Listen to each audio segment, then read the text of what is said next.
Queen Matilda of the Belgians begins her field visit to Costa Rica. Prince Albert II of Monaco attends the Super Bowl in New Orleans. And King Carl Gustaf of Sweden announces the name of his new granddaughter in Stockholm. All this and much more coming up next on your Royal Daily News.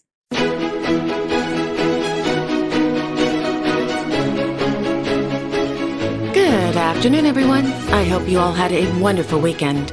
My name is Alexandra, and welcome to your Royal Daily News for Monday, February 10th, 2025.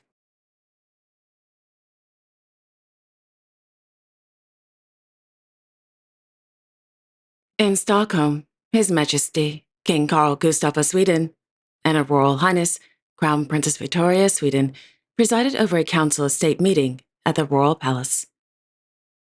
During the meeting, the King informed the government of the name, title, and address of Prince Carl Philip and Princess Sofia of Sweden's newborn daughter.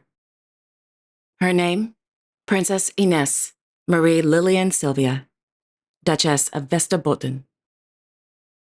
Per the King's decision on October 7, 2019, regarding the changes in the royal house, Princess Ines is a member of the royal family, but not of the royal house. The princess will therefore not receive the style of a royal highness.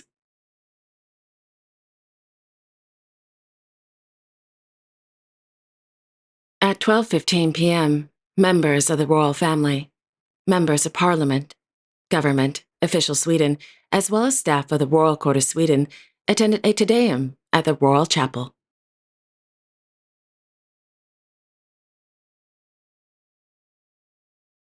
In Oslo, His Royal Highness Crown Prince Haakon of Norway opened the Civil Protection Conference at the Oslo Congress Center. Organized by the Directorate for Community Security and Emergency Preparedness, the conference gathered over 700 representatives from all levels of emergency preparedness in Norway.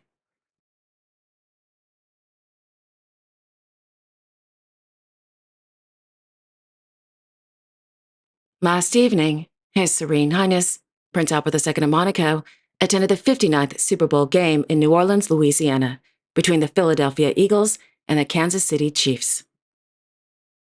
So, who won the game? Well, I'm pretty sure you know by now, the Philadelphia Eagles, 40-22. I didn't watch the game. I started a new embroidery project. But my boyfriend did. He went to a Super Bowl party down here with all the expats.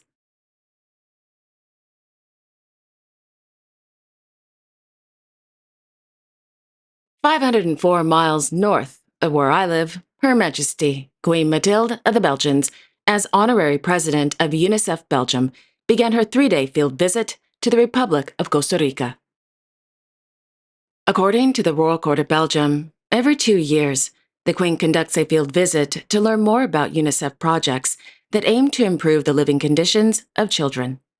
Quote, "The visit to Costa Rica will highlight the work of the Costa Rican government, UNICEF, and their partners in the areas of education, mental well-being, climate change, and the protection of vulnerable children. This includes those living below the poverty line or those who have fled their country. Special attention will be given to children at risk of not fully benefiting from the country's impending economic growth, as Costa Rica is transitioning from upper middle income to high income status." End quote. The visit began with the Queen holding a meeting with the President of Costa Rica, Rodrigo Chavez Robles, at the Presidential Palace in San Jose.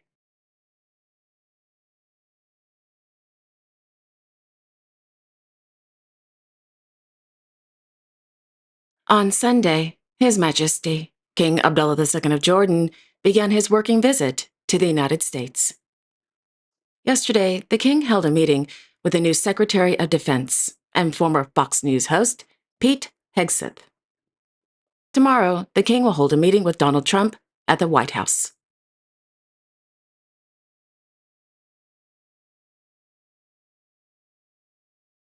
Meanwhile, it was announced that Her Majesty Queen Rania of Jordan will participate in the ET Now GBS Global Business Summit 2025 on February 15th through 16th at the Taj Palace in New Delhi, India. According to a press release established in 2015 by the Times Group, ET Now Global Business Summit has, quote, established itself as a pinnacle of intellectual engagement and strategic foresight, acclaimed as one of Asia's foremost forums for reimagining the future of business and society. This distinguished platform unites the world's most celebrated thought leaders, policymakers, and innovators in a shared pursuit of transformative ideas and sustainable progress. End quote.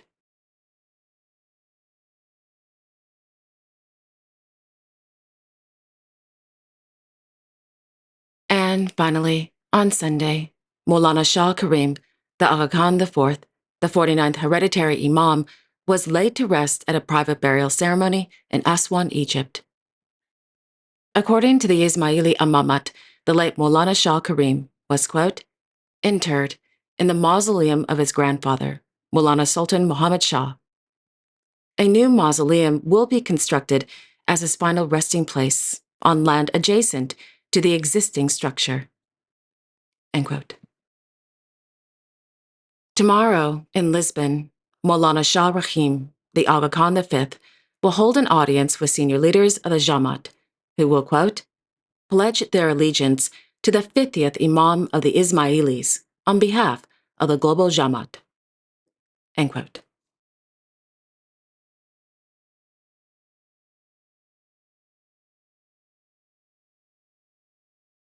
And there you have it. Thank you all so much for joining me this afternoon. I really do appreciate it. Thank you. I will be back tomorrow on Tuesday, February 11th, with all the latest royal news and events. Until then, I sincerely wish each and every one of you, your family, your friends, and of course your pets, a wonderful afternoon. And don't forget to like, share, and subscribe. Comment below if you'd like, and click on the notification bell so you won't miss a new episode. Have a wonderful afternoon, everyone, and I will see you all tomorrow. Take care and God bless.